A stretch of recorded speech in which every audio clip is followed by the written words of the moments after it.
Geopolitical friction in the Horn of Africa is consistently framed around questions of sovereignty and shifting borders. Recently, a specific political assertion has gained traction: the claim that Eritrea was created as an independent state by conspiratorial foreign forces, engineered specifically to weaken and destroy Ethiopia. Analyzing the historical record involves tracking the specific flow of at least $114 billion in international financial aid into the region. We can track the reality of international intent through three distinct phases: post-World War II decolonization, Cold War military backing, and contemporary financial interventions. This is a chronological mapping of the region from 1940 to the present. The top axis tracks milestones in Eritrean sovereignty, while the bottom axis measures international support and aid flowing to the Ethiopian state. Mapping these data points across the timeline provides a verifiable record of how international involvement functioned in the region over the last 80 years. In the late 1940s, the world entered a massive wave of decolonization. Across the globe, former colonies were systematically granted independence. Eritrea was excluded from this global norm. It was denied its right to self-determination. The United Nations stepped in with a compromise. Rather than recognizing an independent state, the UN placed Eritrea into a federation with Ethiopia. This decision was driven by geopolitical calculus. The United States and other Western powers prioritized a strategic alliance with the Ethiopian state over Eritrean economy. By November of 1962, the political landscape shifted again. The Ethiopian government unilaterally abrogated the Federal Act, dissolved the federation, and annexed Eritrea as a province. This annexation occurred without international intervention or formal protest from the United Nations. During this foundational era of modern African state building, the international architecture designed political frameworks that empowered Ethiopia while dismantling Eritrean autonomy.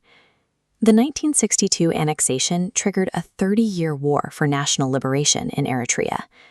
Sustaining an active insurgency for 3 decades requires immense resources, typically involving significant foreign backing. The Eritrean liberation movement fought in isolation, operating for 3 decades without state-level moral or material support from the outside world.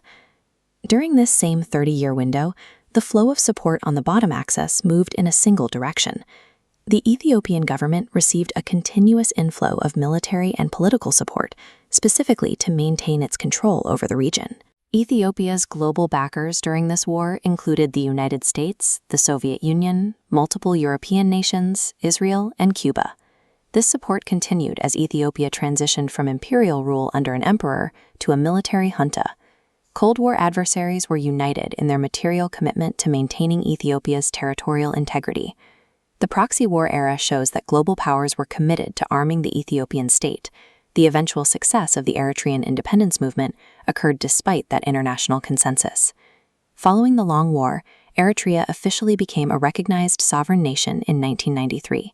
Subsequent border conflicts necessitated an international arbitration process to establish permanent boundaries. This resulted in the EEBC Arbitral Award, a legally binding demarcation facilitated by the United States, the European Union, and the United Nations. Ethiopia rejected the award. For nearly 2 decades, Ethiopian forces occupied sovereign Eritrean territories in violation of the agreement. The international community did not enforce the arbitration it had facilitated, maintaining diplomatic ties with Ethiopia despite the occupation. Beyond diplomatic protection, hard economic data provides a measure for testing the theory that foreign powers are currently attempting to weaken Ethiopia. This chart visualizes aggregate financial assistance over the past 3 decades. It shows an estimated $114 billion in multilateral and bilateral aid flowing exclusively into the Ethiopian state apparatus. That pattern remains active, including a current $3 billion financial bailout from the International Monetary Fund.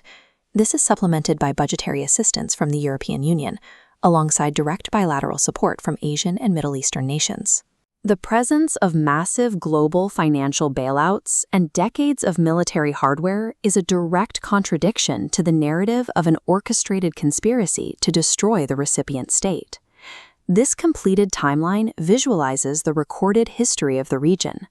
The top axis shows an isolated path toward sovereignty, while the bottom axis shows decades of continuous global military and financial backing for Ethiopia. These records provide the context needed to evaluate the claim that Eritrean statehood is a tool created by foreigners to weaken Ethiopia. The specific evidence from the decolonization era, the Liberation War, and modern financial records provides the context needed to evaluate that claim. Across radically different global paradigms, international powers have consistently subsidized Ethiopian power and regional hegemony. The data shows that the conspiracy myth serves as a domestic mobilization tool rather than a reflection of historical events. When we look closely at the geopolitical geography of the Horn of Africa, it reveals a consistent, unwavering target for massive global investment. The international architecture of the region has been designed to bolster the Ethiopian state. Eritrean independence was achieved by bypassing a global system that actively and consistently opposed it at every major juncture.